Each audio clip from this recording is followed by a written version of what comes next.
Ayan, magandang araw mga bossing. Meron na naman tayong customer na gustuhan na naman yung Evo. Aroy, yan yung Evo. Pang ilan ka ng Evo? Pang 39 ka na. Ayan. Ayan si bossing kanina pa hindi. Ikot-ikot siya dito sa atin. Tapos nagustuhan niya talaga yung Evo rin. Anong kulay naman ng Evo ang gusto mo, bossing? Ha? Itim na lang. Yung itim mo hindi glossy. May pagkamat. Matte black. Lagyan natin. O yan. Tapos yung mugs niya. Anong kulay ng mugs? Gold na lang. Gold. Tapos yung caliper niya, black na lang din. O yan. Ayan, nagkasundo na kami ni bossing.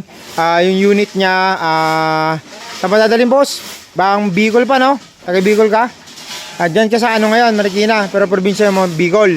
So, pag nagkaroon ka na ngayon, dadalhin mo rin sa Bicol. Para makapagbiyahe din. Ayan, nagkasundo na kami ni bossing dito. Nagpa-reserve siya ng Evo 3 matte black, bossing, no? Ayan. So nagkasundo na kami. Kanina pa siya paikot-ikot dito eh. Kanina pa usapan eh. Wala na talagang atras. Hindi na atras, boss. Boss, salamat. Okay. Thank you.